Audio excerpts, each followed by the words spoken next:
UP में लोकसभा उपचुनाव में बीजेपी ने बम्पर जीत दर्ज की है। रामपुर के बाद आजमगढ़ भी बीजेपी ने फतह कर लिया है। आजमगढ़ में दिनेश लाल यादव निरहुआ ने जीत दर्ज की। निरहुआ ने सपा प्रत्याशी और अखिलेश यादव के चचेरे भाई धर्मेंद्र यादव को हरा दिया। हमारे आजमगढ़ की जनता ने जो उम्मीद दिखाया है, जो विश्वास दिखाया है, उस विश्वास पे हमारी भारतीय जनता पार्टी पूरी तरह खरी उतरेगी। कहीं न कहीं हमारे पूजनीय प्रधानमंत्री जी और पूजनीय योगी आदित्यनाथ जी के सुशासन और अच्छे सरकार के वजह से ही जनता ने ये भरोसा दिया है और इस पे हम लोग खरे उतरेंगे, आजमगढ़ का विकास करेंगे। 3 साल पहले 2019 के आम चुनाव में निरहुआ को अखिलेश यादव ने बुरी तरह हराया था। तब अखिलेश को 2,59,874 वोटों से वो चुनाव जीते थे। अखिलेश को उस वक्त 6,21,578 और निरहुआ को 3,61,704 वोट मिले थे। चुनाव आयोग के मुताबिक इस बार उपचुनाव में बीजेपी के निरहुआ को 3,12,768 वोट मिले, जबकि सपा के धर्मेंद्र यादव को 3,04,089 वोट मिले। गुड्डू जमाली को 2,66,210 वोट मिले। चौथे नंबर पर 4,732 वोट नोटा के खाते में गए। यहाँ निरहुआ को 8500 से ज्यादा वोटों से चुनाव जीते।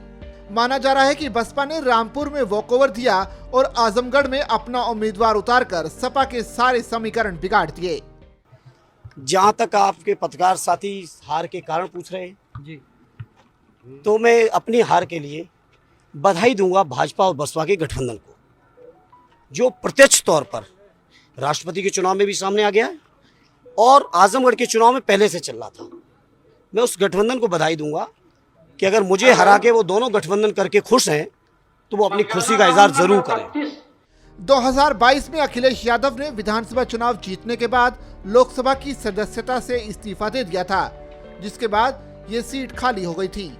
अखिलेश ने इस सीट से चचेरे भाई धर्मेंद्र यादव को उतारा, मगर उनका ये दांव कामयाब नहीं हो सका और वो बुरी तरह हार गए। निरहुआ आजमगढ़ सीट पर लोकसभा चुनाव के बाद भी सक्रिय देखे गए और क्षेत्र के मुद्दे उठाते रहे।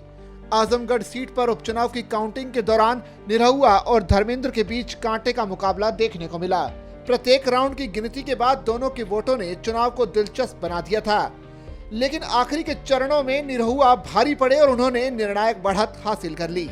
बता दें कि सपा ने धर्मेंद्र को सोची समझी रणनीति के तहत प्रत्याशी बनाया था। आजमगढ़ में रमाकांत यादव को छोड़ दिया जाए तो सपा ने यहां से जब भी किसी स्थानीय नेता पर दांव खेला, उसे हार का सामना करना पड़ा। ऐसे में आजमगढ़ के किले को बचाए रखने के लिए सपा के पास सैफई परिवार के सिवाय कोई दूसरा विकल्प नहीं था।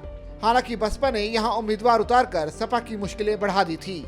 बसपा ने आजमगढ़ से शाह आलम उर्फ गुड्डू जमाली को मैदान में उतारकर मुस्लिम दलित गठजोड़ का बड़ा दांव खेला था। वहीं बीजेपी ने दिनेश लाल यादव उर्फ निरहुआ को उतारकर सपा के यादव वोट बैंक में सेंधमारी का गेम प्लान सेट किया था।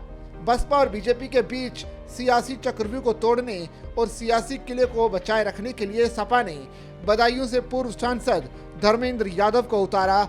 हालांकि उन्हें उम्मीद के मुताबिक नतीजे नहीं मिल पाए।